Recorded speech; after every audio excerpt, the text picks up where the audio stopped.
All right. Good evening, everybody. This is Terry with NSPS TV Paranormal. Hey, it's Friday, and I know you guys are going to get on me. You're going to say, Terry, why you not out investigating? This is your third week this month. You're not out doing your investigating. Well, man. Big things come to those who wait, so I'm just waiting. But in the meantime, hey, I jumped onto the NSPS TV Paranormal Podcast private plane and I flew over to Springfield, Tennessee to talk with my man Stevie with Bulldog Paranormal. Hey, man, I need for you guys to check this fella out, see what he's about. Go on his Facebook page, which is Bulldog Paranormal. Show some support, show the love. Let's get this man's numbers up. But with enough said, Stevie, introduce yourself to the world. My name is Stevie Ruley. I started Bulldog Paranormal about 4 months ago. Um, I've only been doing the paranormal a short amount of time, but I've had some pretty good mentors that has shown me the proper way of investigating. Wow. Okay. You know what, man? Mentors are the way to go, man. They can teach you so much. You can feed off of them. There's a lot of things that mentors are able to do when you're trying to jump into a difficult field such as this. Uh, Man, hey, welcome to the family, bro. A lot of teams that are out there, man, doesn't have that. What can I say, man? That that all that knowledge that you have behind you, because you got so many, teams that I know personal that's came on the show, and you know them, and I know that they're good people. So, dude, you got a Oh yeah, good backing. You yes. got a solid foundation going on with you already, and that's something that a lot of paranormal teams don't have when they're trying to come into something like this. So, hey, man, keep your So ears up, man, and listen to them. yes, yes, yes, and I'm gonna give a shout out to some teams that have helped me along the way. First one, the Black Wolf Paranormal out of Gallatin. Todd and Leanne Eskew are some awesome, awesome people. They they had the privilege of hosting my very first ever paranormal investigation, and that was at the Bell Witch Cave in Adams, Tennessee. Hmm. Oh, I had an awesome time that night, and I will remember that night for the rest of my life. It changed me. It got me hook, line, and sinker. The next team I want to give a shout out to is Mid 10 Paranormal. Um, Terry and Stephen Dennison, um, and Miss Becky Anderson. They welcomed me in like family. Um, the next one is Vicky Norris from Reflections of the Paranormal. Awesome, awesome lady. She's been a mentor of mine as well. Um, the next one is Elite Vixens. Chanel, Samantha, Raina. Those girls has been like family to me as well. Um, and then Miss Beth Allen and Papa Bear from Night Stalkers. They've been like mentors of mine. Um, I have had the privilege of working with all of these awesome, awesome people, and I consider them like family of mine. Well, there's man, and there's so many other teams that that you didn't even mention. Oh You yeah, know, but Tennessee runs deep it with does. It does. paranormal investigators. I don't know why it Yes. is, but it seems like all of them are cordial with each other. Mhm. They respect one another, and Mhm. if they are able to communicate with one another, they're able to do that. And, it's amazing how much para unity there is in that little state compared to other states where you got the BS that's going on left and right with different teams and different organizations. But a quick shout out to everybody that's watching the show tonight. All you guys are on so many different platforms that we are hosting this podcast on. Uh, you guys heard me say it a million times. Well, you know what? I gotta keep saying it. All you guys that are on Kick, Rumble, Instagram, Twitch, YouTube, Facebook, my Facebook page, and my Facebook homepage. All you guys, welcome to the show. Those of you that are listening over in the UK and in Japan, I know it's in Japan, it's probably just becoming Saturday morning over there, I believe, or Saturday morning. In the UK, I know it's probably around 2 or 3 o'clock in the morning. But if you guys have time to jump on the chat, talk with this gentleman, see what it's about, hey, feel free to do so. I would appreciate it. But hey, guys, we're gonna go pay some bills right quick because I need more cookies and milk. So we're gonna take a quick break and we're going to come right back and we're going to talk with Mr. Stevie on his plans uh, as things go on as a paranormal investigator. So, hey, we'll be right back.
All right, welcome back to the All show, right. guys.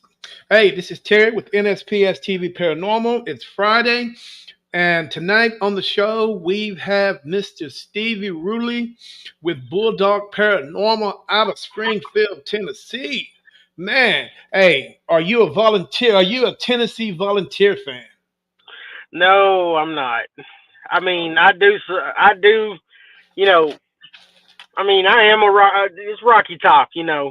Right, right. I do keep up with with UT. I do keep up with the Titans, but I am a. I'm a Florida Gators fan. Been that way ever since I was a little kid when I was old enough to watch football with my dad. And also, I'm a Miami Dolphins fan. I Oh, grew up watching those teams. well, you're having bad luck all the way around this year, huh? I know, right? I know, right? You're having bad I luck. know. All right, Mr. Stevie. Let's get this thing rolling here. All Uh, right. like we talked about previously, you're surrounded with a great group of individuals, paranormal teams that have been around a long time, success, and know how to manage things. Yes, Okay, sir. the first question that I have for you is, and I'm pretty sure this is a question that you hear with a lot of people that you come in contact with. What made you want to come into a field that is so controversial? It's one of these things where, you're damn if you do, you're damn if you don't. If you get good evidence, people gonna criticize you. If you don't get any evidence, people gonna criticize you. What made you want to jump into something like this? All right. That's a pretty good question right there. It started when I was 9 years old. Um, I used to spend a lot of the summers at my aunt's house on summer Hmm. break from school. My cousin, we grew up like brother and sister. We would spend countless of nights watching horror movies. When the old VHS tapes was out, we Mm. probably we probably watched every horror movie that was ever out probably four times plus. Ah. So one particular night, this was probably I don't know 1:30, 2 o'clock in the morning. We had finished one movie and we decided to take a little break and get refill our cups, more popcorn, and potty breaks.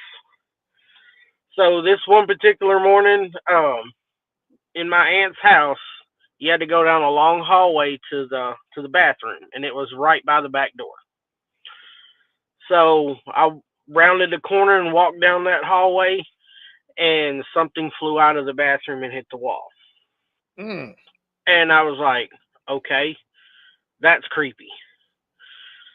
So I decided to, go on into the bathroom, and there stood a full body apparition dressed in late 1800, early 1900 clothing. I didn't know what it was at the time. I was only 9 years old, 8 or 9. Um, but I knew I didn't know who she was. Mm-hmm. And she was just standing there. She turned, she smiled, and she disappeared. Oh wow. At least she liked you. Exactly. So, I was to say I wasn't freaked out is an understatement. Mm-hmm. I was, but I was intrigued. Um, I never told many people this story. I didn't even know that there was even a field out there for investigating the paranormal until I started watching TV shows a few Mm-hmm. years back. Um, Ghost Ghost Hunters was the first one I ever watched, and that's when I realized that there was a field for this. And I've always wanted to do it, but a couple of years ago I had a bad car wreck, and there was a gentleman that helped me out of the car that morning, and I could tell you exactly what he was wearing. If he was standing in a crowd of 100 people, I could pick him out. I mean, it was that detailed. I had a detailed description of him. And when I got out of the car, I sat down on a guardrail, and he vanished. He was gone. Mm. And when the sheriff deputy came to the hospital to talk to me and get my side of the story, I gave the deputy the description of that guy, and he said, "Mr. Ruley, there was nobody there matching that description." Oh wow. So, um, I've been wanting to um, do some research to see if somebody may have died on that road in that stretch. Mm-hmm. Um, but I just can't find. I can't bring myself to look. I can't bring myself to do that research. Oh, interesting. So that that's kind of where it all started. That's kind of how it started for me. Mm. Okay. Are you married? Kids? Tell me a little bit No, about your life. um, I'm single. No kids. Um, I've been divorced about 8 years now. Um, I'm just doing me, man. Just doing Just me. doing you. Hey, ain't nothing wrong with you. Ain't nothing wrong with you. You doing you, brother. How does your mom? Since you mentioned mom, how does mom feel about that? What you do? There's an interesting story behind that.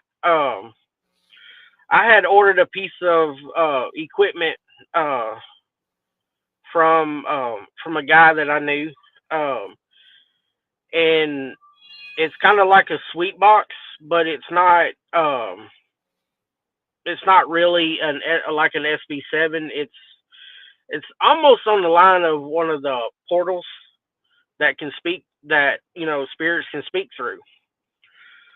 So I unboxed it that day, and I turned it on right there by mom, and to kind of test it out, see how it worked and everything. Mm-hmm. Mom actually had a conversation with her deceased husband, Oh, wow. and it shocked her that it was coming through. Mom kind of don't like me going and doing it because you're putting yourself at risk like that. But we put ourselves in risk anytime we get behind a wheel of a vehicle or going to work, anything like Oh, that. We yeah. put ourselves at risk. There's always a risk, no matter what you do. Yes, Now, sir. with you starting out, tell me a little bit on what direction you want to have your team go in. Now, I know, like we said, you surrounded with a lot of a lot of good individuals, but Bulldog Paranormal is going to have to go down its own path of its own. Yes, sir. You know what I'm saying? Yes, sir. Are you going to try to uh okay, how is Bull I mean, what is Bulldog going to do to make itself known into the paranormal world? What are you going to bring to the table?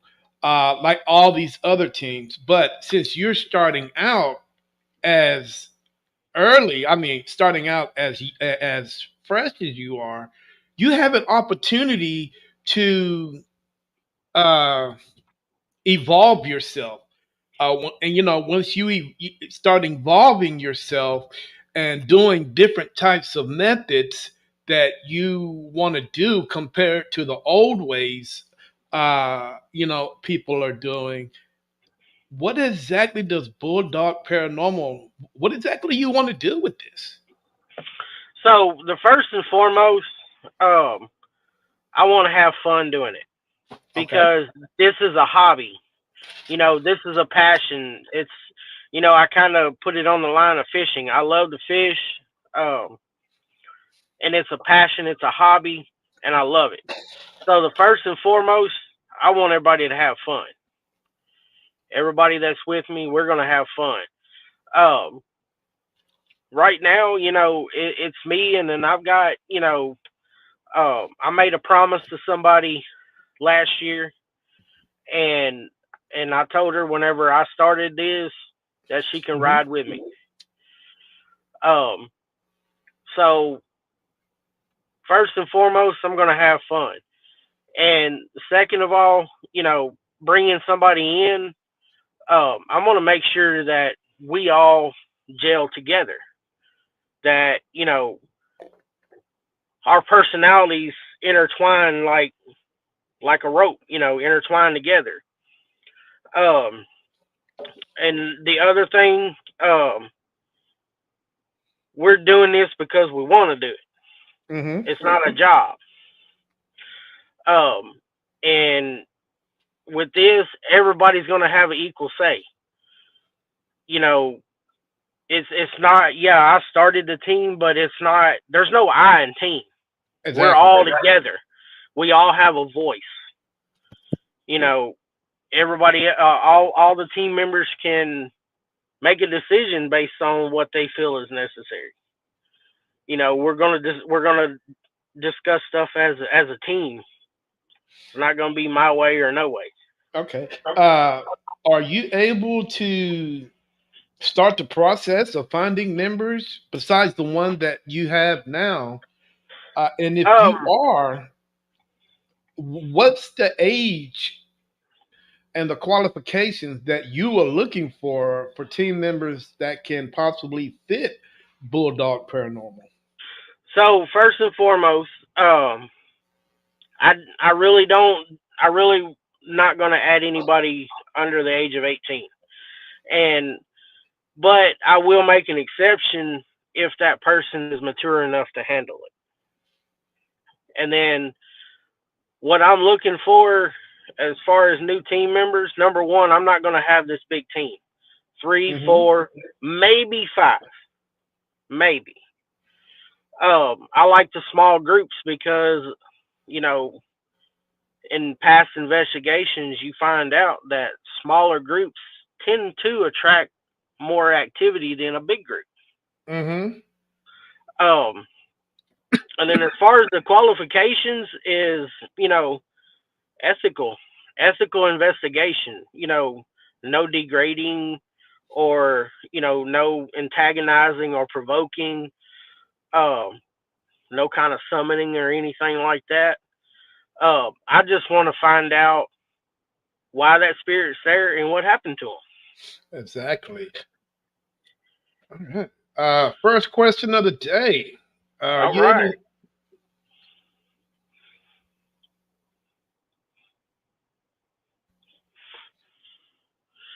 Um, yes, yes, I have. Not necessarily scary. Um, in the words of my friend Todd Eskew, my giddity moments. Um, I I got two Class A EVPs in one night on an investigation. Mm, And if y'all are not, if the viewers out there are not sure what a Class A EVP is, what it is, you ask a question, you get a direct response back. And I got two of them in one night. oh wow. That was my first giddity moment. The second giddity moment, I was at Post Town Elementary School with Vicky Norris and Chanel, um, Samantha, and the girls from Elite Vixens. And then Tabitha was with Vicky that night too. Um, I seen a shadow figure look like it stands right up out of the floor and walk down the hall or walk down the wall in the gymnasium, and it lit every one of my tripwire lights up as it was walking down that wall. Interesting. Um, my third giddity moment comes from the Octagon Hall. That is one of my all-time favorite places to go. Um, we was doing an Estes session that night, and we was downstairs in the parlor, and there was a prostitute come through. Well, let me rephrase that word.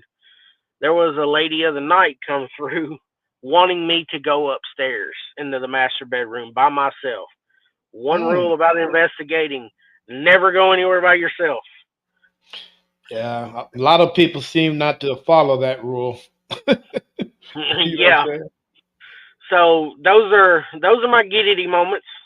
Um, I haven't really had anything to scare me per se, but I'm pretty sure that it's probably coming. Well, uh, probably. I mean, I can't say for sure, but now once you put this team together, uh, you know, you're gonna stay small. Hmm. Is it difficult? Do you think it would be difficult to find team members that can fit your criteria for the team? Um, I don't think it will be. I you know I had the privilege of learning from a team, and I'm not opposed to bringing invest new investigators in that's never investigated before. I'm not opposed to bringing them in and it and bringing my mentors that showed me, bringing them in to show them, or I pass on that knowledge that I've learned. Mm, okay. And Uh, yeah. Go ahead. I'm sorry. oh, you're fine. And I've learned in this too that the sky's the limit. You're always going to learn something new, no matter what you do, how long you've been doing it. You're always going to learn something new. Yep, I totally agree with you that man. I learned something new. Now, you said you ordered some equipment, and you let your mom had the conversation with with her husband. Uh, what kind of equipments are you looking for when you I mean, because but basically, that's the most important thing is having the equipment. You know, what are you working with so far? So, and I've been asked this question a few times too, and I learned this from another mentor, actually a few mentors. Yourself is the best piece of equipment you'll ever have. Yeah, When priceless. you're when you're able to tune yourself to a location to where you can open yourself up to know that something is there, that's all the equipment you need, really. Yeah, yeah, absolutely right. All right, second question of the day.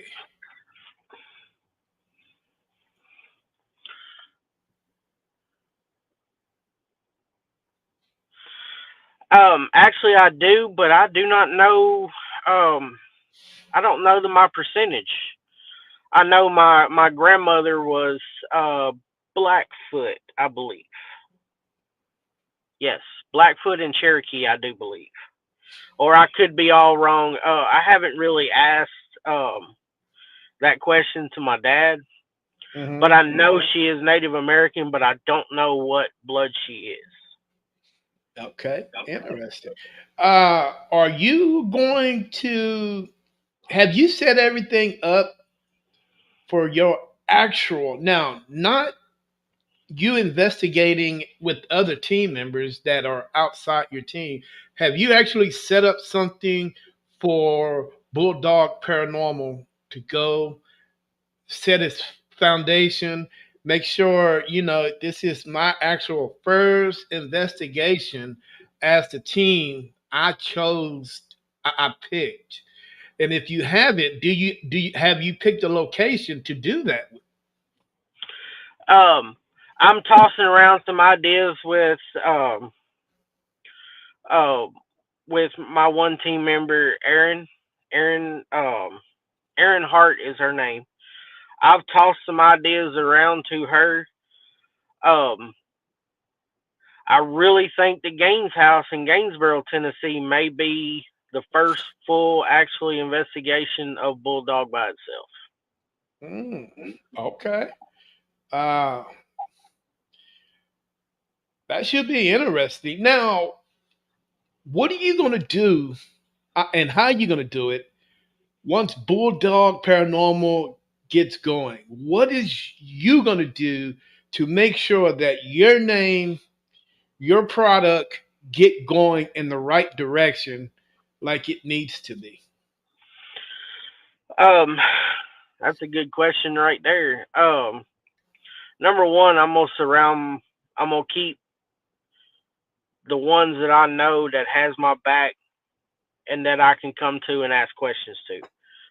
First and foremost, um, I'm gonna keep everything ethical and do it the right way. Right. I've got a few things coming down the pipe for 2025. It's gonna be pretty interesting. Now, are you willing? I mean, 'cause I don't. How big is Springfield? Springfield is a pretty big place.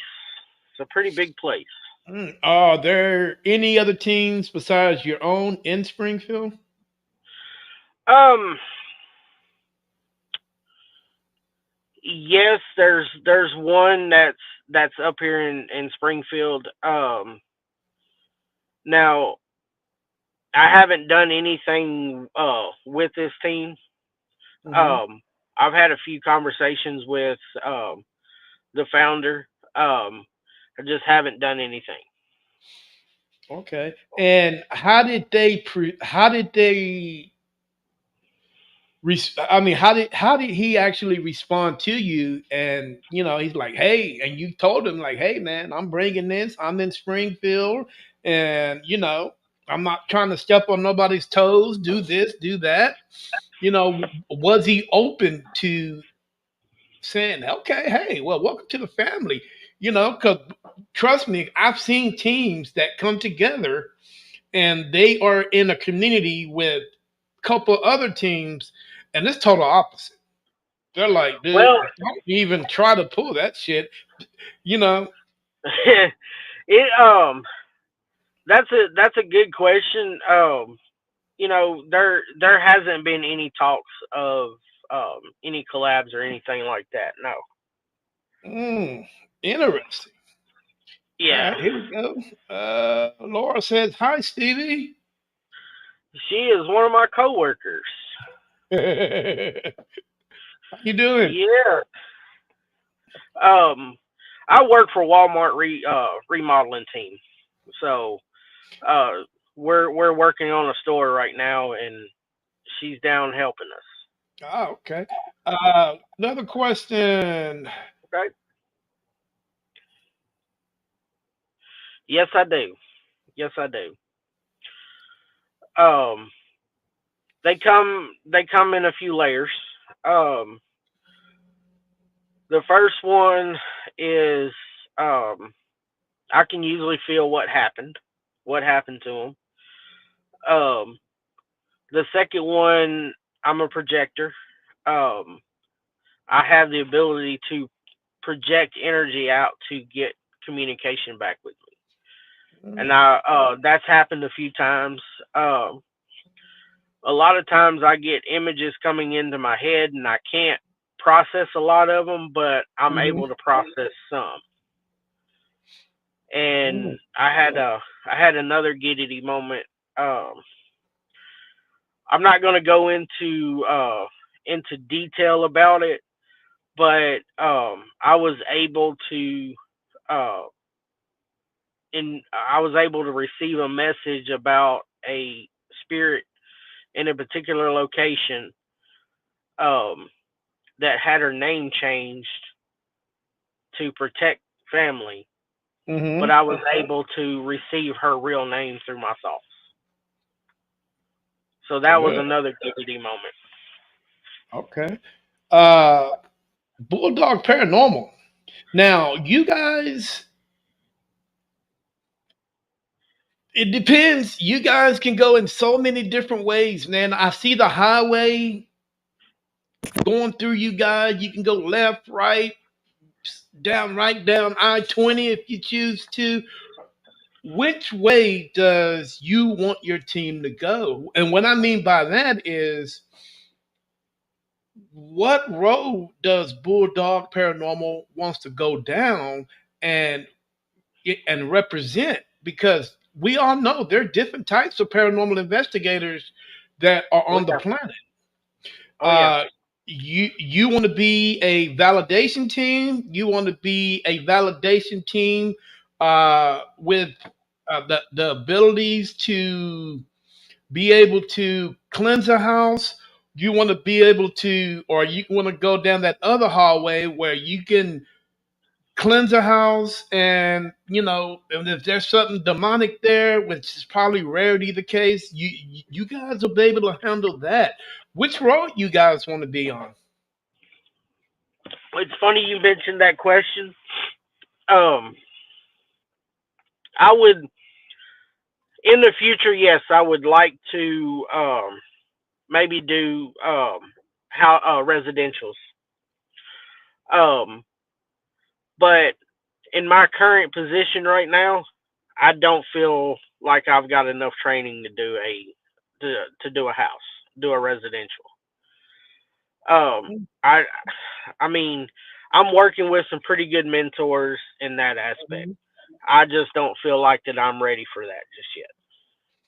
Well, But the it could thing, be a possibility. I mean, uh, Steve, and I'm gonna be honest with you, nobody is really ever ready for that. That is very Uh, true.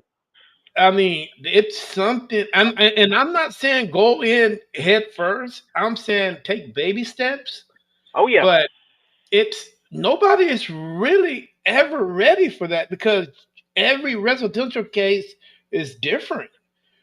Oh You yeah. know, it's. Oh yeah. I mean, I've went into residential cases where hell, I wanted to leave, but um. but I know it's something that we have to do, and all you can do is take baby steps. Oh yeah. I've got a funny. Well, I've got a pretty good story. Um, a couple of weeks ago, um, I assisted a family in Alabama to get them closure. Um, their deceased grandmother kept coming and visiting the house, Mm-hmm. and I was able to confirm that it was her, and they got their closure. Mm. So, Now, were now the family, did they want grandma to go bye bye, or was it okay that grandma came and visit? What was the ending of that? I mean, how did they? What was their reaction once you found out? They found out who it was. the waterworks flew. Um, they both they both lost it as far as crying, and their closure was they were okay if she came. Okay. Okay. Yeah. I mean, I think visiting grandmas and family members, dude, that is so great that they're able to come and check up on them, but the thing is most people don't understand when you got family members that come in, and a lot of people, it depends how far back your family goes. Now your Right. family, your grandmother, it might comes and visit you, but hell, this grandma might have been 3 to 4 generations ago and she's been gone. Exactly. You know what I'm saying? Exactly. So when you see like the lady that you was talking about that turned around and walked off, that could have been grandma 3 generations back and there's no picture, there's no nothing. But every now and then she'll come in and check up on you, tell you to eat your vegetables and drink your milk and do what you need to do to live a good life. Oh yeah. Most definitely. Most definitely. That that's one of the reasons why I don't really have scare. I don't really get scared when it comes to the paranormal. Mm-mm. I Uh, mean, we probably walk with spirits every day and we just don't know it. exactly. But us Exactly. as empaths do. If we're empaths, we're gonna know it. Exactly. So if you aren't ready for a residential case, are you ready for commercial? Oh yeah. Oh yeah. Okay. What about?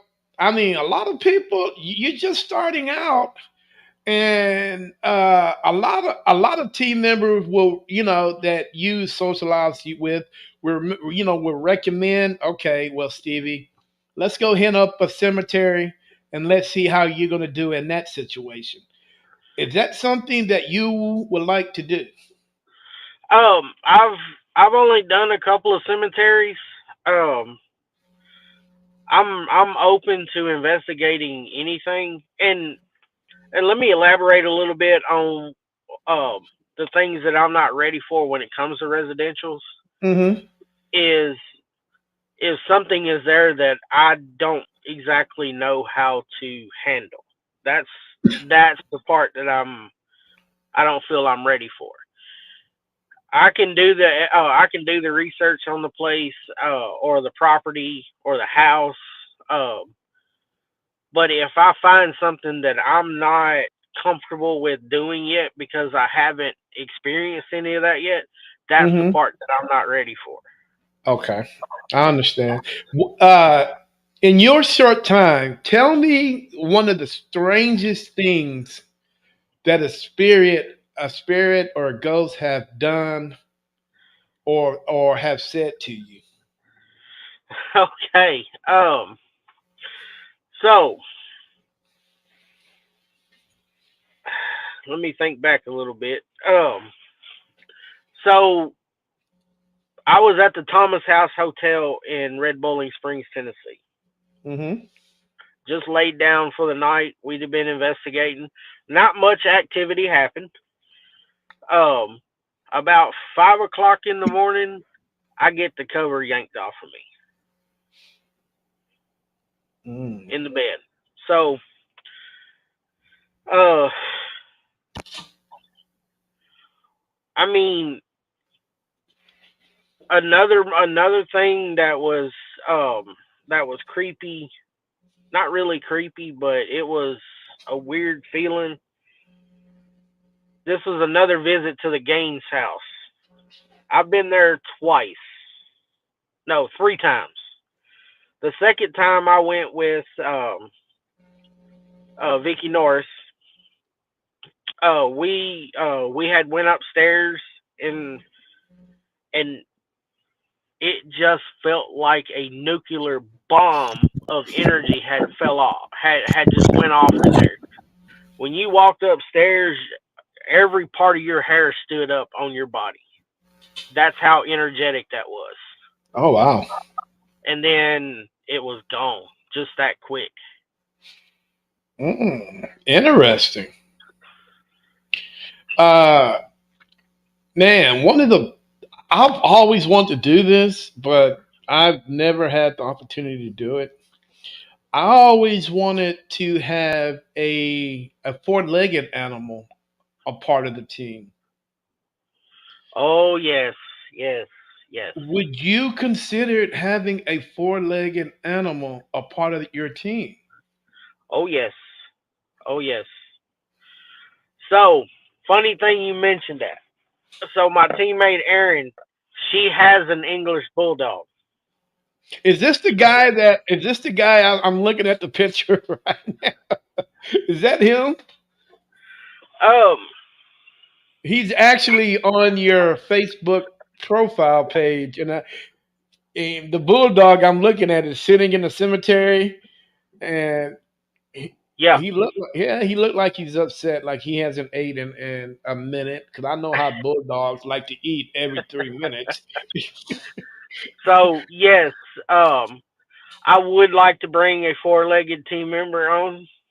Um, I think I think they could be a good asset to the team because they Hmm. can sometimes sense things that we can't. Oh yeah, put like a little miniature GoPro on his head and just let him go. Exactly, exactly. So my first ever investigation, like I said earlier, was at the Bell Witch Cave, Hmm. and that's the first time I got to meet Mid Ten Paranormal. Um, we was in the cave that night, and I have a thermal camera, and I caught an image. Um, it looked like a Indian on a horseback was coming out of the wall in that cave, and I captured that image. Interesting. Wow. Okay. And I was actually trying to send you that image too um, earlier, but that's why I got disconnected earlier. You know what, dude? I'm still trying to figure this whole thing out because there are so many images that people want to send me, and I can share on the show. But I got to be able to figure out how that crap works because I've tried to figure this thing out for hours. I'll go download pictures and I'll try to bring it up to what StreamYard wants, but it sometimes it does not what the hell does not happen, and I'm Hmm. always fighting back and forth. I'm like, oh my fucking god, what the hell is going on? Because people want to know on Yeah. what we're talking about and what we see, but it never see. I'm not tax, that tech suave man. I'm just trying to figure this thing out as I go. We're gonna bring a member Okay. on the show here. His name is Tony. Mr. Kane, how you Hey. doing, sir? I'm good, sir. How are you guys? Good, Oh, good. doing pretty good. Mr. Kane, can you turn down your mic? Yes, sir. That And better? I told you about wearing all that damn burnt orange crap too. I'll change it for you later. No. Dude, look Uh, at the beard on this guy. I love it. Is that is that a fork beard? Well, it tends to fork out on me every time I try to grow it out. It tends to fork out on me. I love it. wow. Okay. What are we discussing in the ghost world tonight? Well, Mr. Stevie Ruley is with Bulldog Paranormal out of Springfield, Tennessee. This gentleman he's new to the community, so welcome him in. And we're basically talking on, the road that he wants to take his team. You know, just all types of things. His past, investigations and his upcoming investigation as as Bulldog Paranormal. So there's different things that we talk about. But hey, if you got any questions for this young man, feel free to ask. Me or him? You. Oh no, I came in. I came in something about four-legged animals on an investigation. I was like, what the f are we talking about? Well, we're talking about dogs Okay. because we do know that animals are able to sense things that we can see. They're able to see things that we can't see. 100%. So Yeah. why not? Uh, No, I think I huh? even told you this. Growing up, what I saw, my parents finally have saw it, and they have two hunting dogs that can sense the presence, and they'll just sit there barking at nothing in the corner, and they have sensitivities, maybe more than we do. I don't know. I really think they do. No, I I do, think I they do do. too. I totally agree 100%. I mean, because I think a cat is a little bit more sensitive than a No, dog. fuck cats, dude. They don't sense that shit. They are the shit. I love a cat, dude. Stop. Cats are cool. Man, just when I thought I liked you, you're a cat person. Cats. The thing of cats are guardians of the underworld. That actually might be true because they're well. I'm gonna let you talk. It's your podcast. Yeah, Yeah. cat. Yeah. So, Mr. Steve, I mean, is do you think it would be okay if he was to join you on a uh investigation every now and then? Are you talking? Are you asking if y'all want to join me? Well, yeah, No, come no, on no, up. no, We'll do no, it. no, no, no, no. I mean the dog. Oh yeah, I mean, um, yeah, I'm totally down for a dog joining an investigation. If the location will allow it to happen. Mm, okay. Now, since since you think you're not physically or mentally ready for a residential, uh, is it possible that you might just get thrown into a situation where somebody might call and might need you? Then you might have to just, tippy toe yourself on in there and figure this out. I mean, that could very well happen, and I would just take it one step at a time, and I have some mentors that I can give that I all I'd have to do is give them a call, and either they would be there with me to help me through it, or they would give me the guidance that I need to go through it. Okay. Have you been to Kentucky? I know Tennessee and Kentucky is right there. They're not too far apart. Oh yes, um, I've been to, like I said earlier, the Octagon Hall and The Old Stone Jail and the Historical Society there in Franklin. Mm. What about what is that damn world famous bar in Kentucky everybody goes to investigate? I Bobby can't. Mackey's. Yeah, Bobby Mack. Bobby. Have you been to Bobby Mackey's yet? No, uh if anybody's in the chat, you can correct me if I'm wrong, but I think they have tore that building down. What? Yes, What I the don't think. hell? Yeah, I don't think they're doing investigations in there anymore. They're supposed to be building a new building. But dude, that's gonna amp up the damn paranormal, whatever's going on in there. One thing I do know about spirits, they don't like change. No, they So don't. the minute you put a hammer and a nail together, you're gonna have problems. Oh yeah, oh yeah. But I mean, I've the last I heard was the end of last year was the last investigation at Bobby Mackey's. Oh man, that place is so legendary, man. I've heard about Bobby Mackey back in the early '90s, Mhm. Yeah. and it's probably go way back farther than that. But I Oh yeah. thought that, yeah, because if I'm right, that was a crime boss. I'm not for sure which crime boss died in that place.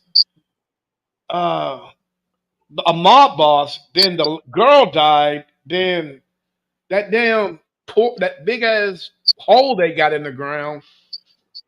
Oh man, yeah, dude, I hate to see that go.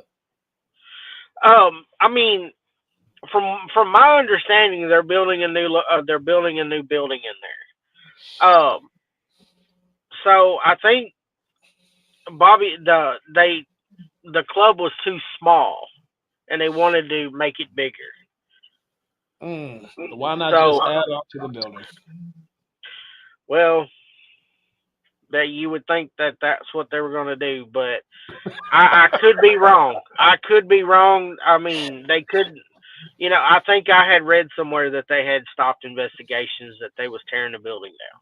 Mm, all right. Well, well, damn, I hate to see that. Stevie, how far do you want to go with this?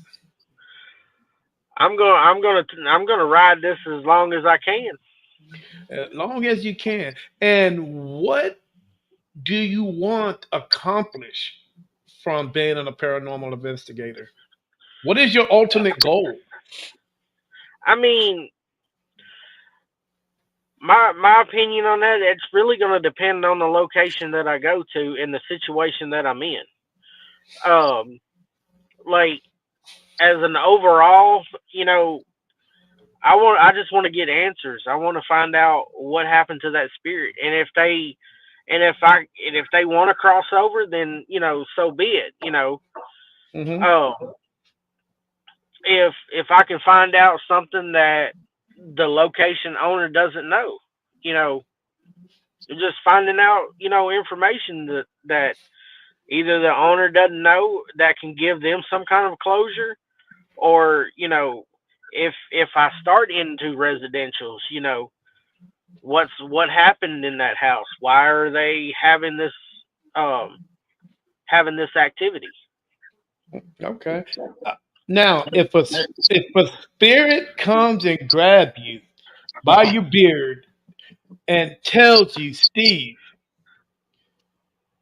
come take a road trip with me, and on that road trip, you find out everything that you needs to know about what's happening on the other side, how things are going, whatever that needs to be, all the questions that you want to have answered is answered. After all said and done, will you still investigate? Yes, sir. Yes, sir. I will. Mm, Yes, sir. I will. interesting, because I think I would take a vacation if a spirit came up to me and tell me, "Hey, answer. I'm going to answer, and I'm going to show you everything that you ever needs to know about what's going on." And after that, it'd be up to you if you want to continue investigating or you want to take a vacation. You are a lying mofo. You're I just like, think I think I would take that vacation because at no, that you point, would. No, he yeah, wouldn't, yes, Steve. I He would. would. No, Yes, I you would. would. Because I think at that point, I think if all my questions are asked, I don't think I wouldn't need anything else to be if everything is just That's. I done. I'm love you, good. Terry. Terry, I love you. That's bullshit. You and I are just alike. We are never going to quit asking questions because there's going to be a different answer every time by Well, every. here's the thing: if you run in a direct source to the person that's there, and they're answering all the questions in the universe, I mean, what more do you need to know? You're talking about running into a god. God, We're not going to ever run not into a. God. I don't know anything about gods, There ain't. but There's no. Dude, I seriously, I oh, love you to death.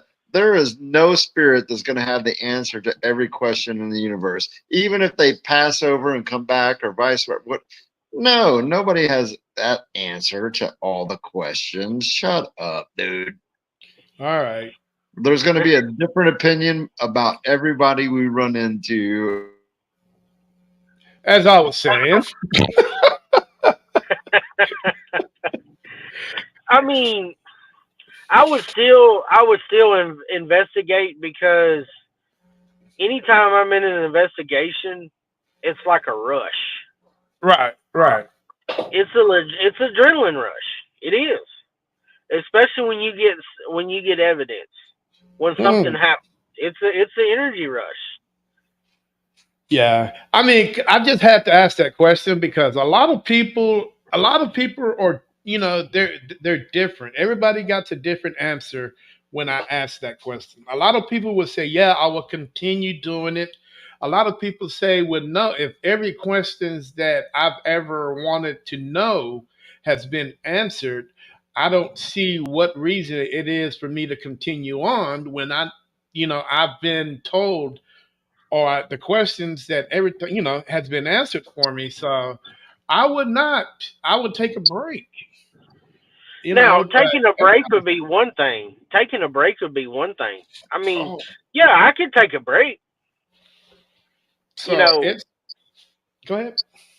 I mean, yeah, I could take a break, but you know, I would never stop investigating. Okay. And let's say for an example, at what point, what if they said, okay, answer, I know all the questions. At what point would you I mean, what would be the point of continue investigating when you know already the answers and the questions and the knowledge that you are seeking when you investigate? So when you go to a certain location and you're speaking with the spirit and you already know what that spirit is about. I mean, they come and they go. If they choose to stay, they stay. And it gets to a point where the person that you talk to validated that yes, we can they can do that can happen. You know, I mean, so I'm just trying to figure out what would be the point of actually, oh my god, dude, I got a freaking cramp in my damn leg.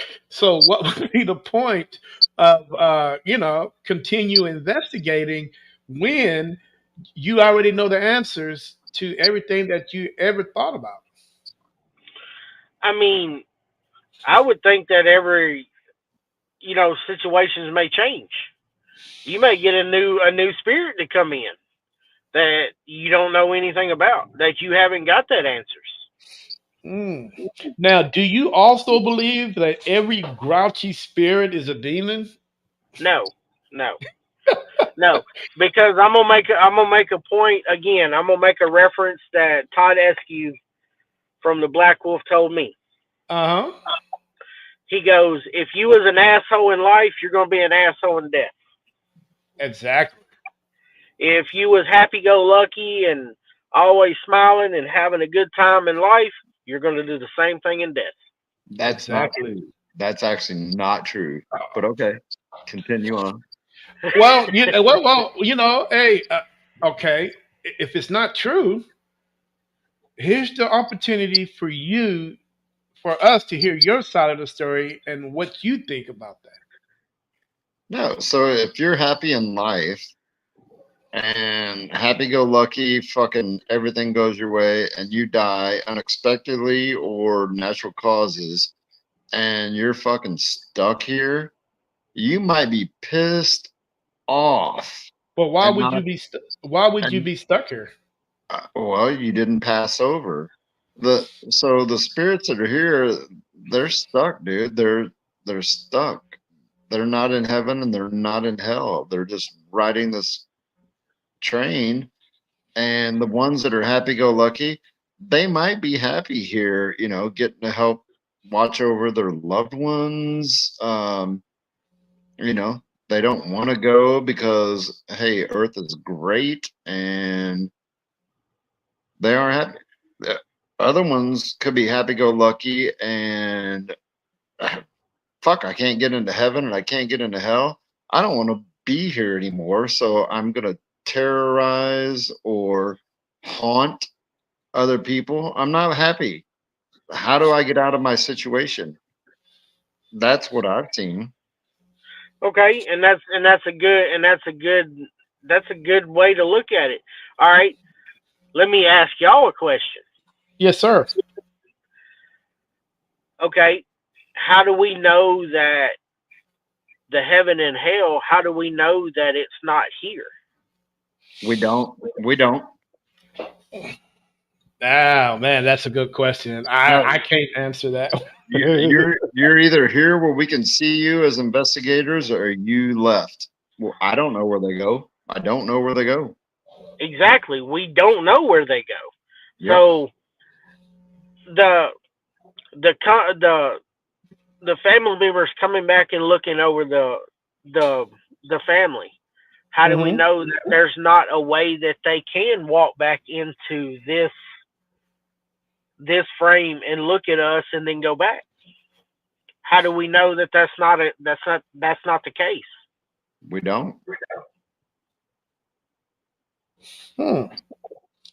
You know, this is my theory on that, and like I say, everybody's is different.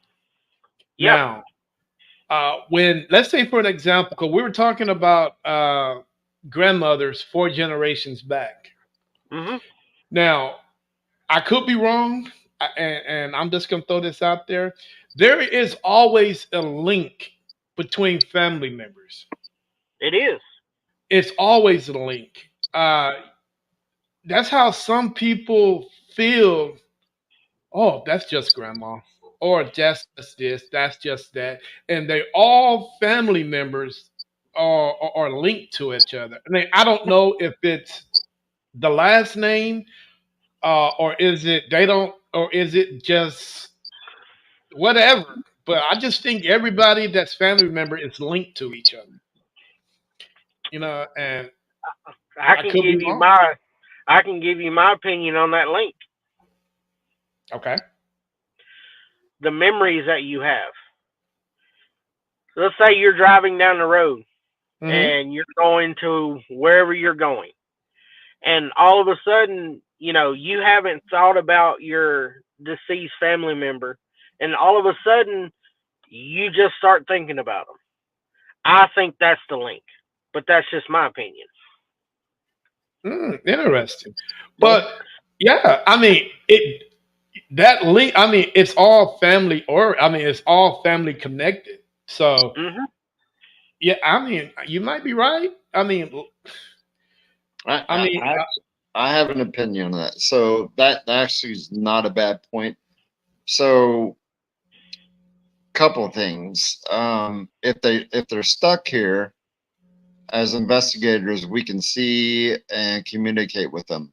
I do feel like the ones that have moved on, that are watching over us, have the ability to communicate, and they will give signs. I'm going to give an example. Okay. So, I've and Terry, I've told you about Amber, who the one her mom kind of gave me some insight and things. There was every once in a while I would be sitting on my couch and I would smell cigarette smoke. I don't smoke. She didn't smoke, and I'd be like, are you smoking? Or the windows open?" She's like, "That's Grandpa." I think they have the ability when they do pass on to reach out and give signs Mhm. that they're Absolutely. there, but we don't get to see them because they're not here anymore. That's a completely different conversation and realm. And I love that aspect of the afterlife. So what we do as investigators is try to talk to and catch the ones that are here and communicate. But I think the ones that have passed on have the ability to communicate, and if they're, I don't want to say powerful enough, give signs that they're watching over us. That's my Oh take yeah. on it. Oh yeah. And I believe that when a person is alive, they imprint part of themselves into a house or a hospital or whatever the case may be. Mm-hmm. They imprint a part of their self into that building. I like that. And that could be what we're as investigators are picking up on. I like that. That's a good point. Hmm. Interesting. Uh, man, I mean, to be honest with you, both of you guys, that's why we do what we do to find out the question. Exactly. Exactly. You know what I'm saying? Exactly. That's why we do it. That's why we do it. As much as we like to debate and conversate about certain things, it always come back to the beginning of why are we doing this? What's the purpose? How do we educate people? Because there's a lot of people out in the world uh, that don't know what paranormal investigators do. They might see the word, they might try to comprehend it, but I ran across a man today. It's like, hey, what exactly do y'all do? Because I have no clue. And you try to explain to people on the certain things on what we do, and we try to educate them. But the one thing that I've noticed is, as much as you educate, a lot of people would never understand what we do until they have that experience. That's it. Right. Um, you know, Right. because this guy, he yesterday we talked for an hour. He was like, "I'm a Christian. I'm this. I'm that. I live in Laga Vista. You know, I don't do this. I don't do that. And I'm like, hey, okay, I understand that, but still, when something happens in just if something happens that you can't understand, my brother, there's no way that you can pick up a Bible and read a scripture out of it and it's gonna protect you. Now, it might to a certain point if you read the right scripture, but in order for you to get the help that you need, you got to be able to call somebody that understands it. You know, Mhm. uh, and we talked. Man, this guy talked for nearly an hour and a half about things that going on, how he's a Christian and he doesn't believe in this, doesn't believe in that. I'm like, oh my God, dude, come on, man. As much as I try to explain things to him, some people tries to bring their faith into uh, a certain situation that's going on into your house. Sometimes if you bring your faith into it, it can hurt you more than it can Mhm. actually help Mhm. Actually, I'm going to call bullshit on that. Religion has nothing to do with the spiritual world. you. And You could be I, fucking Christian, Jewish, but it has nothing to do with it. It Oh, doesn't matter what you believe in on earth.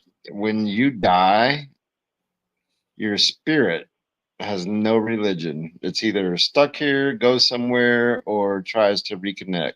well, the thing is, you can say bullshit or whatever, but there are people in the world out there that don't understand what we do. So we have to educate on No, what I'm not. exactly we Yeah, do. I'm not fighting you on that. Yeah, I totally agree. But it doesn't have to do with religion. If a No, no, religion, no, no. I okay, mean, it, okay, it, it doesn't have anything to do with religion, but it seems like people that don't understand what we do, base it on religion. they try to base it on religion I and agree. say, well, hey, maybe like for an example, like I was just telling you guys, if something's going on into your house, the first thing a person that's going to do that don't understand it, they're going to open up the book and try to read out of it.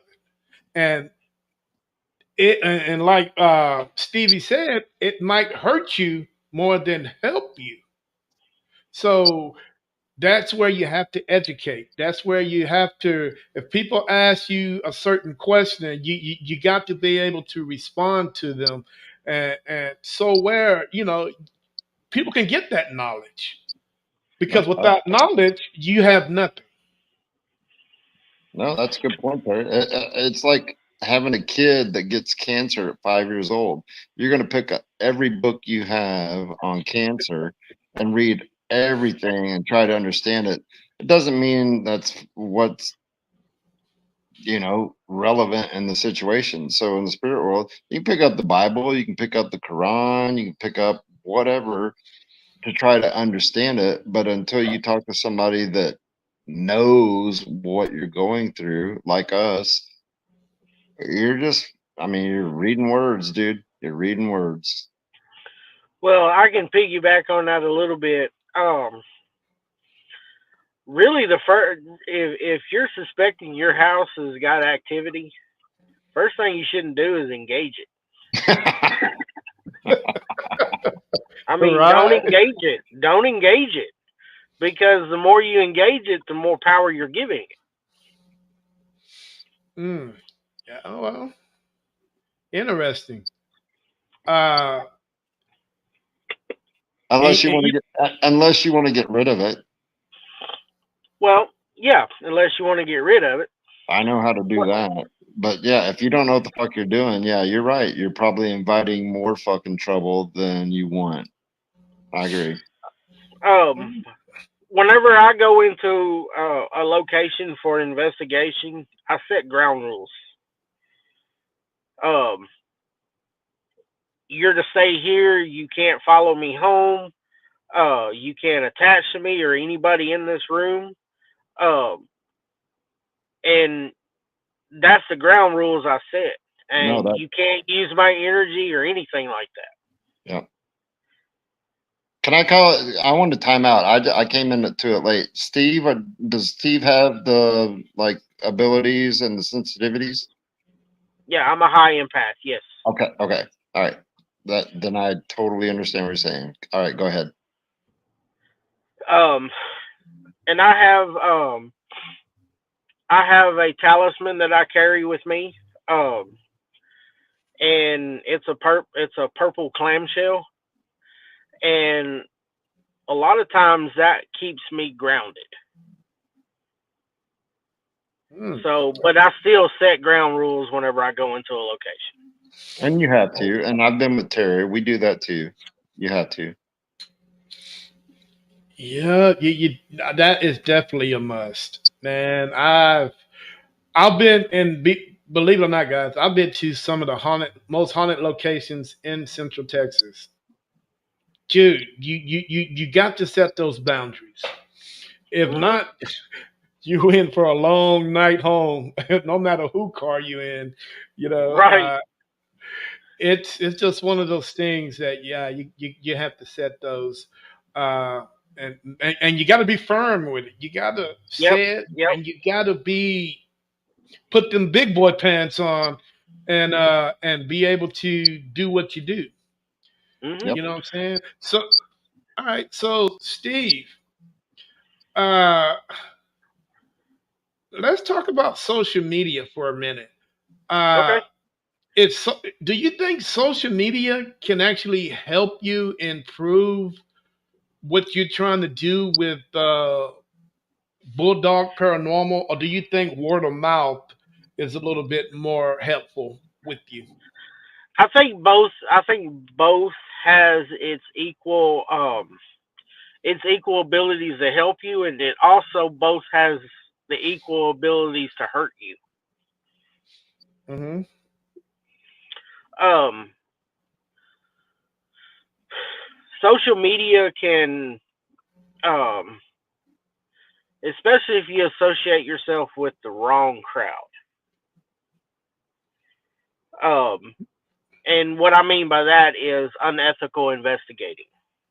Mm, Um, Doing stuff that they shouldn't be doing during an investigation. I'm a very ethical investigator.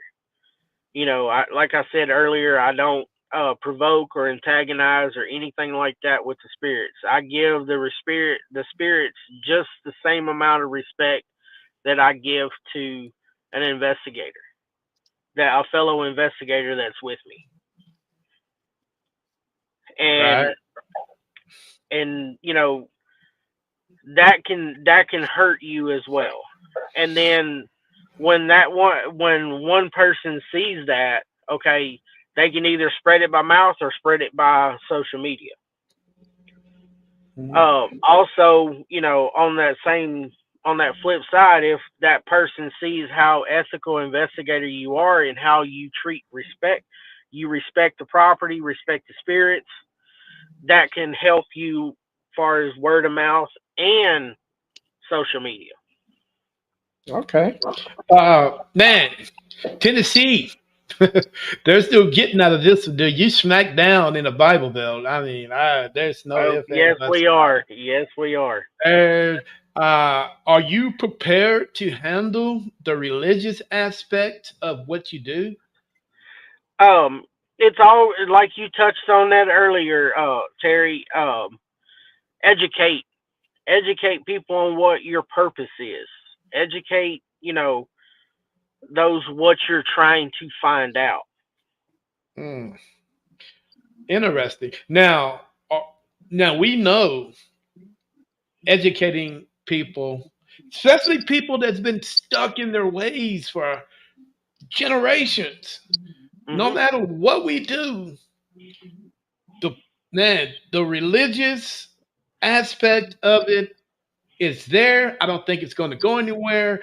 And I think, to me personally, it fuels the fire of our paranormal community, because if anybody that's against us, it's those guys, Mhm. because they don't want us diving into things that they call uh, spiritual, you know, Holy Ghost, all that stuff. They don't want us dabbing in that. They don't want us to know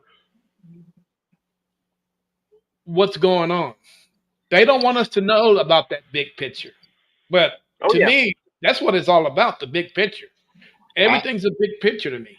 yeah, Yep. I want to know what's going I'm going to chime in on that. So I've been trying to get us the pink house. You know that. And it's a religious thing. The owners of the property have they don't own it, but it was given to them through a trust and a religious trust. And they don't want to know if there's ghosts there because it's going to interfere with the religious aspect. I've been on a ghost hunt where I was told you can't talk about being here because it's owned by a religious trust and they don't want to acknowledge that there might be spirits at this location because in the religion you're either in heaven or in hell and you don't stick around. I want to say the F word, but it's a messed up situation where, like, are you serious? Are you that narrow minded that your religion prevents you from thinking that they're still here and trying to talk to you and your relatives, or that you don't want to embarrass your business by acknowledging that there is spirits on the property that are still here that need helping, either moving on or you conducting business or living in that property, and it's an embarrassment. That's my take on that. I think it's BS, but religion and paranormal, they can punch fists together. The ones that are that stubborn, that really believe in a God and a religion, that don't think that spirits are here to either stay and be stuck or look over us, are full of shit, dude. Well, let me piggyback on yours, Tony, Mr. Tony. Um, I had somebody to ask me one time why I like the paranormal. Don't that stuff scare you? I don't believe in ghosts. Ghosts are not real. So I made this point to him. I said, okay, Jesus died on Friday and he rose on Sunday. And they're like, "Oh my goodness, I did not even think about it like that." So paranormal is actually in the Bible. Oh yeah, definitely. I mean, hey, tell me, how can the Blues Brothers be wrong, man, when they're in the church with the Holy Ghost? Come on, dude. That dude was fucking flipping like 50 damn flips. How can you be wrong? Come on, man. I mean, yeah, it's, you would think at this point in evolution of every person on the planet, we have evolved to a point where we can understand basic things. And I'm telling you, dude, there's nothing advanced about this. There's nothing. If you want to put scientific, we can do scientific, but everything that a paranormal investigator does is simple, Hmm. and it's not really that hard. You can put two and two makes four. You can put that together. You die, you go to heaven, or you die, you choose not to. It's not that hard. No, it's Ultimately, not. ultimately, it's up to us on where we want to go. Yes, yes. You want to go to purgatory, you can hang around purgatory. But trust me, and I can guarantee you, there's always somebody there in a passing that wants to take your hand and take you to the next place. Now, either the hand has 10-inch nails or the hands have a soft touch, and you see Hmm. that white light. Yes. And for people not to understand that, I don't. I thought we have evolved as a species to long enough to actually have this thing figured out by now. Nope. You know, Nope. oh, you know, I don't. So let's talk about evidence capture right now. I don't put a lot of stock in what people consider as orbs because you could easily debunk them away. And debunking is one of the first things I do when I come up with a piece of evidence that I think could be a piece of evidence. And if I'm not sure about it, I've got somebody that I can send it to and would probably help me debunk it if it's something that's debunked. So I Hmm. don't put stock in orbs. And I know on the TV shows everything is an orb. I don't look at it like that. The one surefire indicator of paranormal activity is when you get a clear Class A EVP. I've got one, and I played it to lots of people, and I asked the question, "Are you here with us?" And I got a direct response that says, "I'm here." You cannot get no more direct evidence as an EVP. EVP says a lot, I agree. I'm but I'm I'm actually going to chime in on the orb. So, I've caught pictures of orbs when I felt the presence, and I take pictures, caught Hmm. orbs.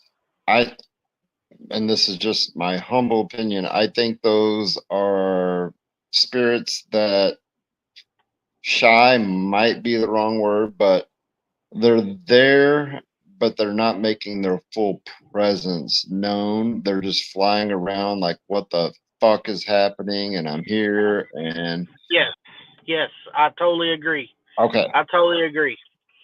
Um, unless it's a surefire, I mean, this ball of light as big as a basketball coming at you. Okay, Saratoga Lights. that's something there. Okay, that's definitive. That is definitely something there. Agreed. But these little bitty balls flying around, that could be dust or that could be bugs. Now, I've seen some that I could have said that they was orbs because they had that different color. They had the golds, the silvers, the blue. All of that is entwined into that ball. So, and I actually sent Terry my first, not my first or second. We were in a cemetery, and I saw something and went over. It kept running. It kept running, and we went out. And I wanted a picture with the moon in my hands. And Terry probably has the picture because I know I sent it to him. It was a blue orb that was behind me, so the picture can't lie. And then the retake, the blue orb was attached to me. I'm glad you said that color because I saw that and it finally came, and I think it was trying to connect to me, and that was one of the weirder ones. The Mm-hmm. dust thing, uh, yeah, cameras are cameras, and it is what it is. But I had a neighbor that his grandpa died, and he was filling the presents, and we were playing pool billiards at my house, and I was like, all right. So I pulled out my camera like I always do and took pictures. Caught him at three different angles, and it was probably softball sized white orb. And I showed him, and he bawled for probably 20 minutes. But it was and I felt the presence. So Hmm. I don't know where I'm going with this, other than orbs are orbs, and they are a presence. And I said what I said. I think they're here. They just don't want to present themselves or know how to present themselves in full fashion. So, Right, Steve, right. I like what you just said. I actually agree with you. And like us as empaths, we automatically know if something is there. We can Yeah. feel it. Yep. So if you take pictures of us when we're feeling something, you know, I would probably say 6, maybe 7 times out of 10, it's probably something legit. Agreed. So I just don't put a lot of stock in, You snapping can. pictures and, well, look, that's an orb right there. Because dust does fly around, and the closer it is to your camera, the bigger it's going to look, and the Hmm. farther away, the smaller it's going to look. So unless it's something definitive or you see a face in that orb, I've seen pictures of people captured where there's faces in them. That could be something. I usually don't say, well, this is an orb. I just kind of like, okay, well, this is interesting. This is very well could be interesting right here. Right. I'm not, man. To be honest with you guys, besides that one orb that was humping Tony's leg that night, I've really never thought about. Uh, I, I've never captured an orb. Justin has captured many orbs, different, you know, uh, with different colors and shapes and figures and all that. He was the one that was it the orb guy, but I was the type of guy that needed that definitive, clear cut picture. And Tony, Yeah. I've showed you some of the pictures I've got. Yeah.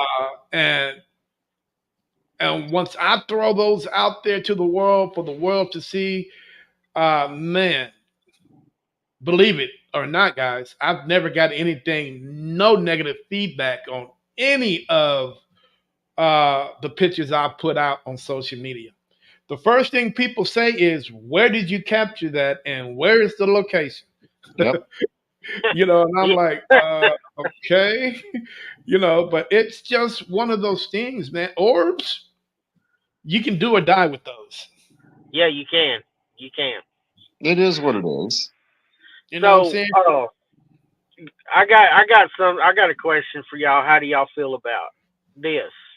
Okay, do y'all you think that equipment can be used as a crutch to cover, or could you use your intuitive side and then use the equipment to confirm your intuitive side? How would y'all go about that? I'm gonna let. Well, I have an opinion. I'm gonna let Terry go first. I usually hide behind Tony, but you know what? I always it, the thing about equipment, they sometimes it can be manipulated. Yep. So when you go into a certain location, and first thing first, dude, you got the tingly feelings. I just get these tingly feelings in my hands and for some reason around my ears. Mhm. I don't know how weird that feel. I don't have any hair, so I usually get the tingly feeling. People with hair, the hair sticks up when they you know get that Mhm. but no, it's always my fingers and my hand and my ears. uh I feel that first. Once I feel that, I'm like, oh yeah, something's going on here. Mhm. uh Yeah. and then I really look at and I look at the location as a whole. The type of environment that they're in, their living style. Do they do all the other stuff that normal people today do? So I'll take all that in consideration. But if I go in and I don't get that tingly feely type thing, hell, I'll flip on the damn device and see what I can catch. Oh yeah. Oh yeah. I mean, I've kind of dabbled a little more in the intuitive side of investigating, kind of getting away from the equipment a little bit, uh, because I think equipment, when you're depending on equipment for evidence from a paranormal location, Hmm. I think it really hurts your ability to get that intuitive side. Yeah, I, you're right. Because once people start using that equipment, and I tell people all the time, dude, sometimes you just got to put that crap down, go in blind, and use your body as mhm. your equipment. And if your body can't sense nothing, I'm not saying there's nothing there, but most of the time, if your ears pop, you get the tingly feeling, your hair stands up, somebody kick you in your fucking kneecap because they don't want you there, then hey, you need to jump on that. But if there's nothing going on, then yeah, hell, I'll throw in a freaking. I don't even use cat balls anymore because I don't see no logic in those cat balls. Uh, I'll flip on a device and see what happens. So, So, are, so go yeah. ahead, Tony.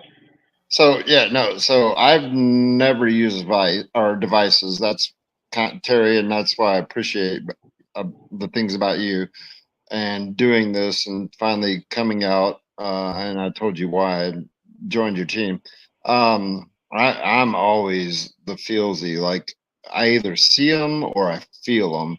And on the investigations we've been on, when I walk in, and Terry will attest, I'll walk through the whole fucking house and say, we need to set up shit here. And I actually, as an empath, know where they're at, and if I'm not seeing them or able to communicate verbally, but I know they're there, and Terry sets up his equipment and it confirms that I'm right. That I mean, I don't want to get giddy, but that's exciting. Like, all right, and then we can communicate through his equipment when they won't directly communicate verbally with me. I think Mhm. that's badass. And I think to answer your question, I think the equipment confirms for people like you and me, Steve, that it is there, but they're not willing to communicate directly. So we have to use, or they don't have the power to. Maybe that's the better answer. So Yeah. we're giving them tools to use to communicate with us, and I think it makes the experience better for both parties. If that's weird to say, Mhm. Yeah. but I yeah, agree.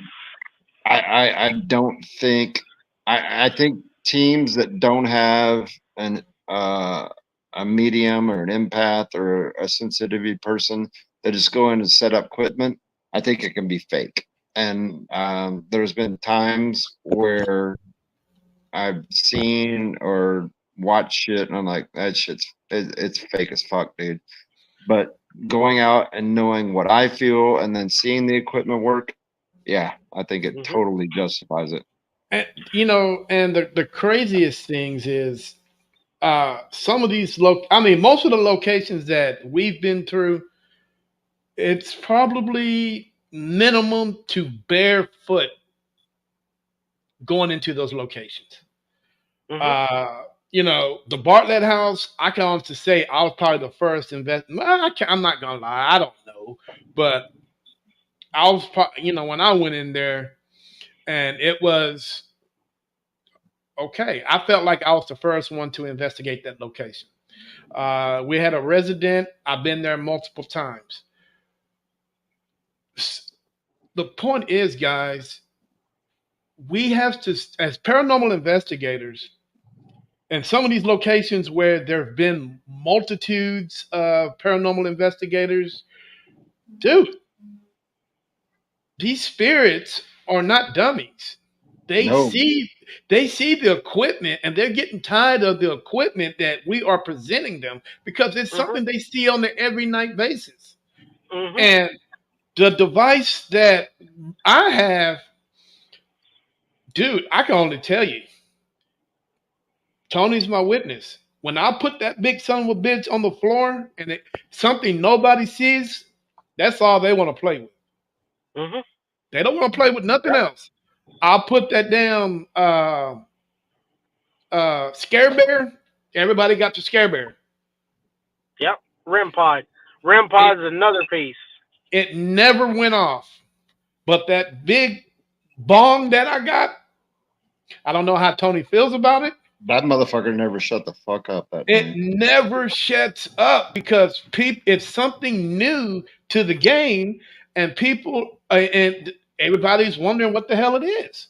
So not only do the kids that are 4 or 5 generations gone, they've never seen anything that lights up like that. Something that tall, hell, they think it's a damn Christmas tree. So they'll Mhm. go touch it and it goes off and beeps and all that. Hell, I had the damn thing change colors if I wanted to. But we have to start thinking outside of the box because I'm telling you, the scare bear, it probably went off since I bought it maybe 3 times in the last 3 years. Money wasted. It doesn't give me the consistency that I want. And I just basically, oh, hell, I just I got think called a prostitute.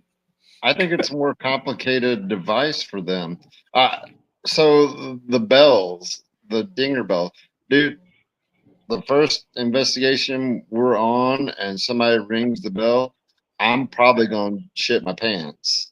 Be- Oh, because definitely. that's way more energy. That's going to take a strong energy to ring that bell, and I think it will happen. I really do. But yeah, it is. I mean, equipment is equipment, and you got to deal with the results. But um, the Care Bear, I didn't even realize You just told me that it has went off.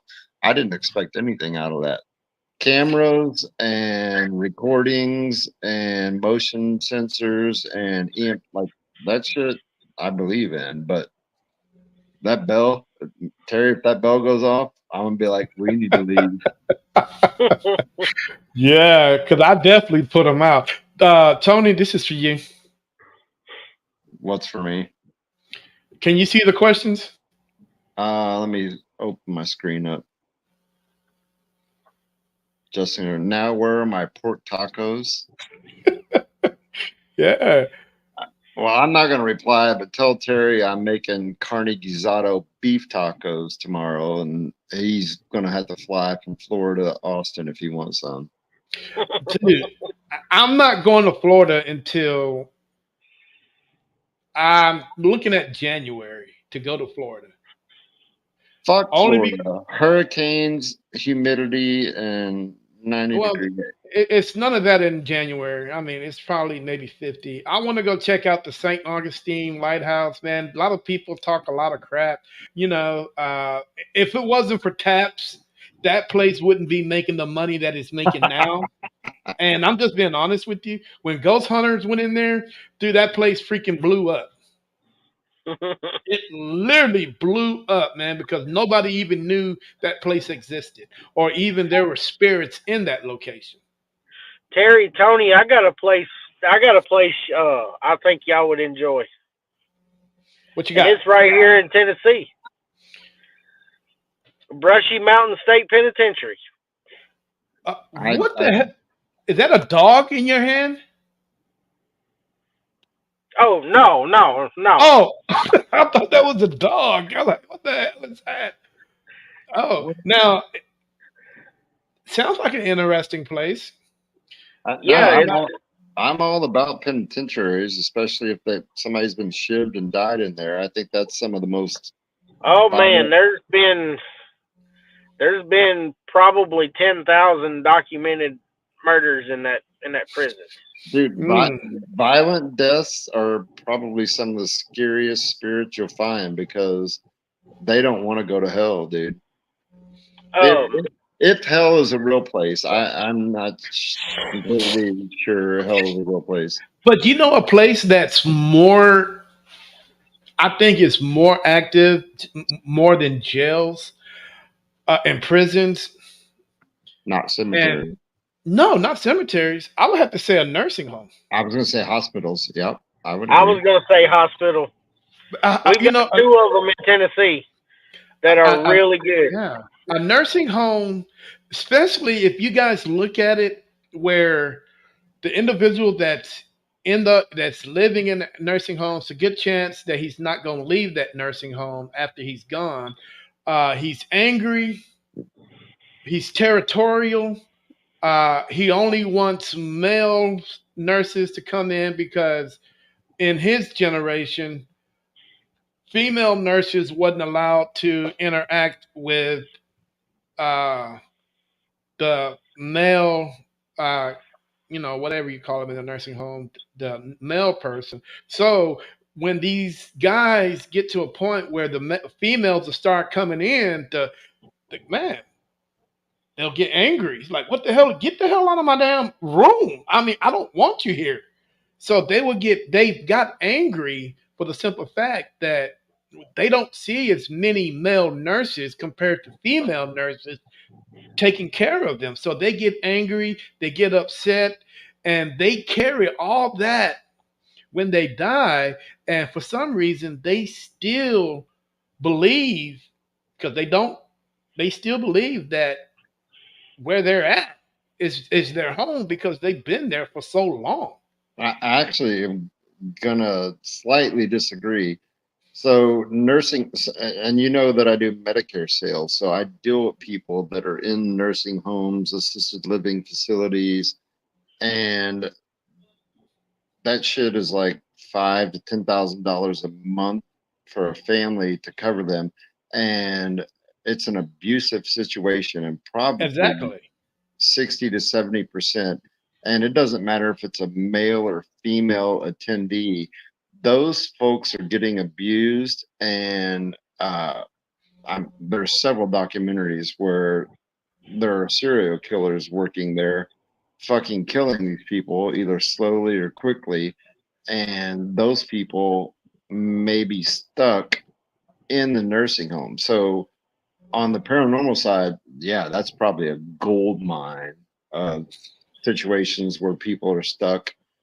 But that's an unfortunate situation in the United States healthcare situation for individuals that can't live on their own. And Terry, it doesn't matter if it's a male or female Well, attendee. well, They're getting abused and probably well, most. well. That might be the case, but if you're looking generationally wise, where you got these, because the nursing home I went to, and we've investigated, it was built post World War World II. World War II, yeah. World War II, and you got all these angry people that are coming home from the war, that are disabled.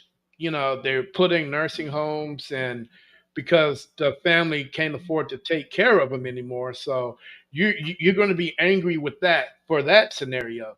Then their men aren't used to women handling them a certain way, and between, I can say, 1949, between 1960, where they still, going through this, and more nurses or female nurses are coming out, but they felt more comfortable with the male nurse than a female nurse. Mhm. So you actually get things. I've seen it where you get things thrown at you. Get the hell out of my damn room. I don't want you here. Blah blah blah. They got all this angry built up every time a female nurse goes in there. They feel comfortable when the male nurse is there because the generations is different.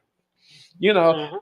A man in a 40 is not gonna want a woman to help him bathe, do this, do that, because they're more comfortable with the males doing it compared to the females. So Mm. they're going to feel a certain way, Oh yeah.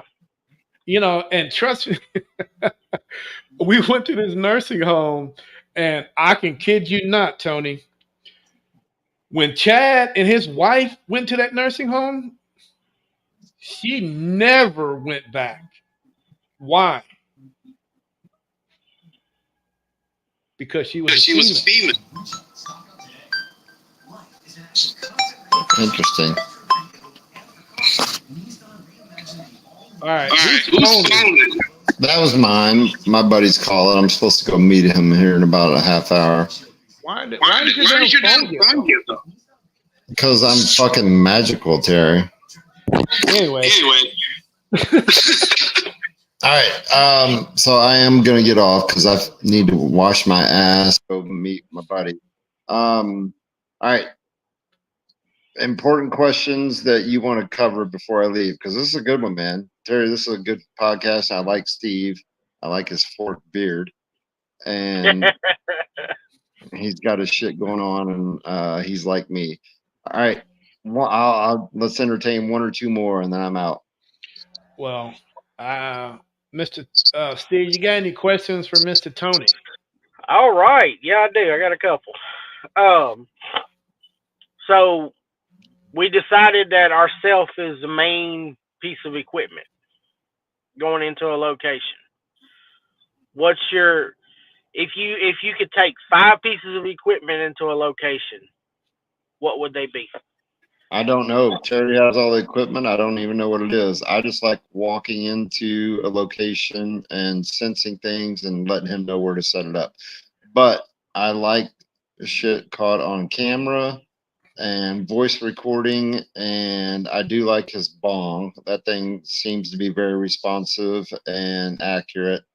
Again, if the bells ring, I'm gonna put a lot of faith in that because that takes a lot of paranormal energy to ring a bell.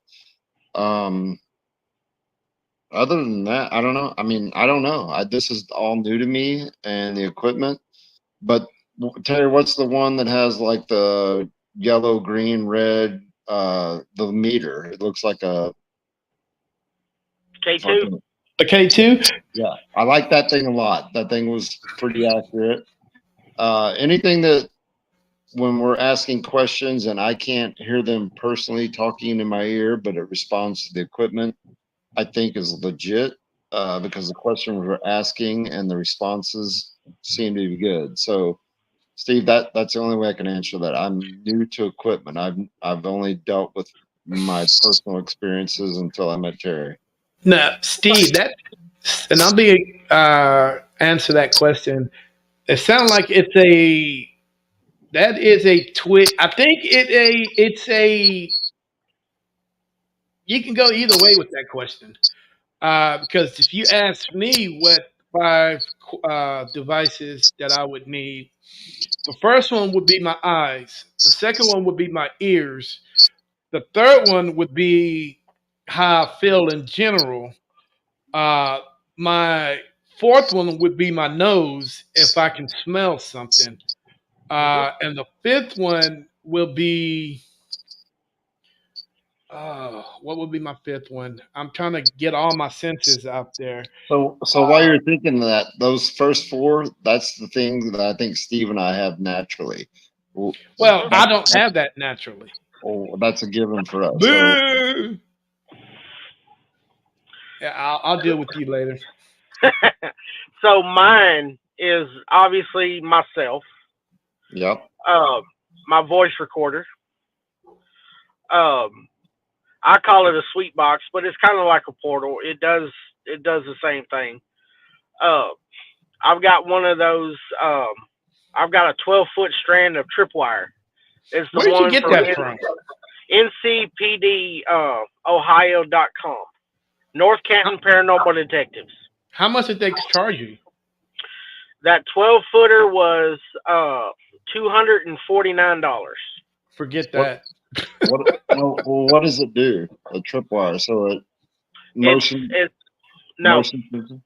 No. it's just like a K2.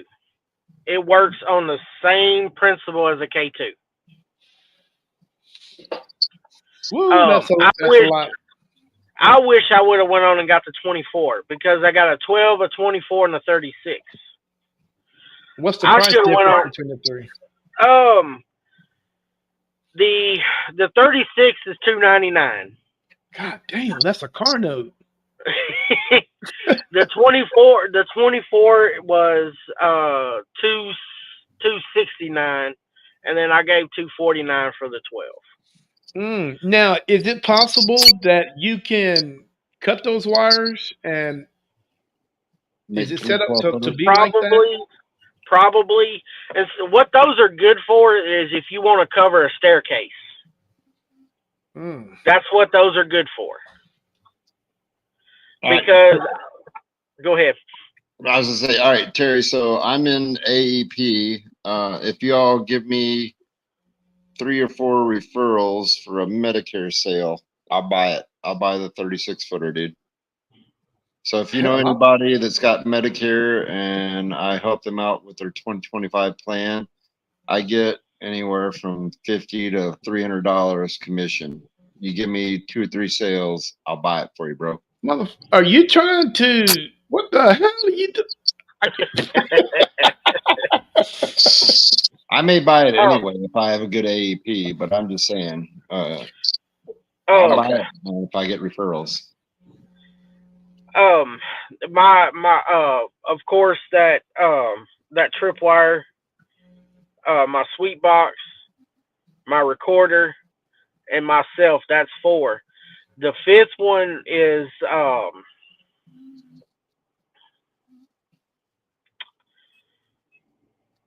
I mean, I'll set my REM pod out, but you know that would be iffy if I even set my REM pod out. Now, I mean, I'll set it out, but chances of anything happening that I don't feel on that REM pod is out of the Mhm. question. I mean, I've had that thing. I mean, that's one of the first pieces of equipment that I ever bought, and it may have went off 5 times in the investigations that I've ever Yeah. been to. I'm gonna make a recommendation, dude. It seems like you like EVPs. If you want a good quality sound EVP, buy you a parabolic, and I'll show you how to rig it up where you can connect it to your voice recorder, and it that thing amplifies everything tenfold. I've got a parabolic speaker. Yeah, you gotta tap into that bad boy. I've used it. I've used it on a few investigations, and I've heard some pretty good stuff on it. Now it does record, but it's only like 10 seconds. I got So you. Hey, no problem. I am gonna show you how you can connect it to your voice recorder, and you can record it as long as your SIM card allows you to. okay, Pretty easy. I've It's got gonna take nearly 2 minutes. okay, okay. We'll talk about that. My recorder, I've got the Zoom. I think it's a HS1. I think it's what mine is. Hmm. Um, that thing. I mean, I can hear. I can hear really good with that thing. It picks up quite a ways.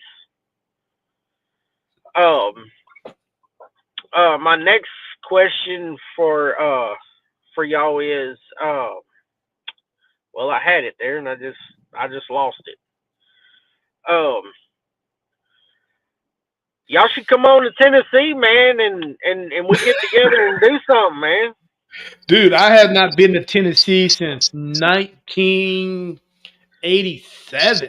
Dude, I probably beat you. It's probably been like 1990 since I've been in Tennessee. Oh my god, dude! I was in Nashville, one of the beautiful So, cities I've ever seen. oh yeah, Of course, I the was one on my way place. to yeah, Oh, go ahead. I was on my way to North Carolina at the time. Right But dude, that place is awesome. there's an actual working hotel in Tennessee. It was built in 1899. That's where I got my feet wet in the paranormal world. That's the place that I caught those two Class A EVPs in one night. It's called the Thomas House Hotel in Red Bowling Springs, Tennessee. Tony, is That it possible? Is it possible we Maybe um we're gonna fuck they some shit up along the way from here, from Texas to Tennessee to North Carolina. no from Texas to Tennessee to Oh, to I forgot to Florida? tell you. So I hooked up with the Katy Trail Paranormal. Dude, I went to high school with one of the girls on the team. Okay, no flirting, please. No, no, not flirting. And I mean, I don't want to be mean. No, she was like not in any of the cliques, but yeah, we hooked up and like chatted, and I'm like, holy shit, you were like in the same like high school as me. And she's like, yeah. So we've already scheduled. We're gonna try to schedule something when I go back for Christmas to see my parents. So Okay. I may want to borrow some of your equipment if that's cool, and we'll record everything. Hey, Stevie, he want to borrow some of your equipment. All right, brothers. Man, this was awesome. Thanks, Terry. Thanks for inviting me. Steve, pleasure to meet you. I hope we all end up hooking up one night for a paranormal. I'm out. Peace, all brothers. right, be Peace. good. All right, Tony, get him out of here. All right, Steve, man, we've been going on for 2 hours. It don't even seem like it. No, dude, it don't, man. Dude, tell the world how to get a hold of Steve Ruley of Bulldog Paranormal. I've got a Facebook page. This is Bulldog Paranormal. I'm on Instagram and I'm on TikTok. Okay, cool. Who let them dogs out? That's right, All right, but you man. know what, man? It has been a unbelievable conversation. chatting with you, man. I really appreciate you coming on the show, talking Thank about you for having different, me, man. yeah, different topics of about the paranormal. It's I try to keep my podcast uh, exciting. I try to keep it educational, and I try not to make it boring. Right, Uh, man. Hey, 2 hours flew by. yeah, and I hope this conversation, this podcast, has not been boring to you. No, You know. dude, it's been a blast. This is my first one that I've done. This has been a blast. Oh wow, wow! You didn't tell me that. Well, thank you, man. I appreciate it. You know. Yeah, when you rung me that day, man, I was like, I don't know if I want to do it, but then I got to thinking, I was like, you know what, just do it. Just do it, So man. just It's do it. wow.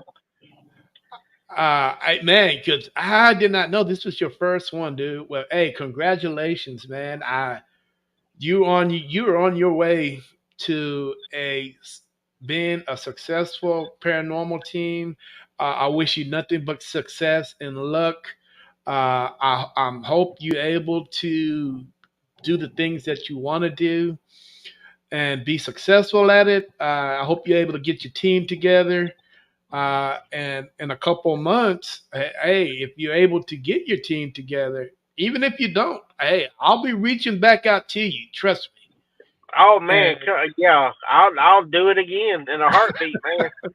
And and this time, it'll be uh, a little bit more laid back because I don't want you. You were a little uptight because it was your first time. I want you to just come back and just be. Now you know what it's about. So now you can just come by and just be yourself, and hopefully you have your team together and the team can be on, and I can Oh yeah. talk about a little bit what they think on uh, their successes on and being a paranormal investigator and stuff like that. But are there any closing questions or statements that you would like to have at the end of the show? The, the floor is yours, brother. Man, this has been an unbelievable ride that I've been on, and it is, you know, a lot of things has happened in the past that has brought me to this point, Hmm. and getting that call from you to do this, I wasn't going to do it in the first, but then you know what, I went on and done it, and I really, really, really, really appreciate what you Uh, have done and reaching out to me like that. it is no problem. The pleasure is all mine because you hey, anybody get a 512 area code? I mean, most likely, hell, it's probably a damn bill collector. So, or a scammer. yeah, or But something. So, yeah, but for you to pick it up and, we chatted for a time, I mean, hey, I really appreciate it, man. I really do. Tell everybody over there I said hello. Feel free to share this podcast with everybody. Once I get done with this, I am going to break it down into reels.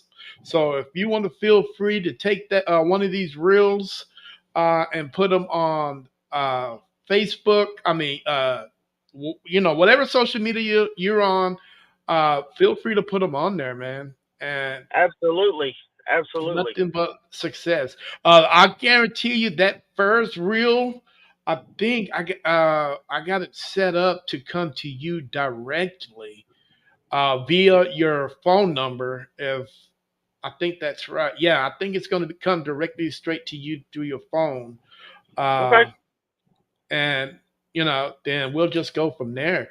But hey, appreciate it, man, my man. Let's do this again and hey, go Gators. Yep. Yep. Yep. Maybe they'll win a game or two or three or four. I mean, I don't know how good they're doing, but My Ducks play tonight. I am an Oregon Duck fan, and I am a hometown Denver Bronco fan. So hey, I got to get out of here. Go grab me something to eat. I think I'm having Frito pie tonight, and we're gonna sit here, drink some beer, and watch the game. So hey, Man, appreciate it, my enjoy. brother. You enjoy the rest of your weekend. Yes, sir. Appreciate it. Peace. Peace. Who is it you think you see? Do you know how much I make a year? I mean, even if I told you, you wouldn't believe it. Do you know what would happen if I suddenly decided to stop going into work? A business big enough that it could be listed on the NASDAQ goes belly up. Disappears. It ceases to exist without me. No, you clearly don't know who you're talking to, so let me clue you in. I am not in danger, Skylar. I am the danger. A guy opens his door and gets shot. You think that of me? No, I am the one who knocks.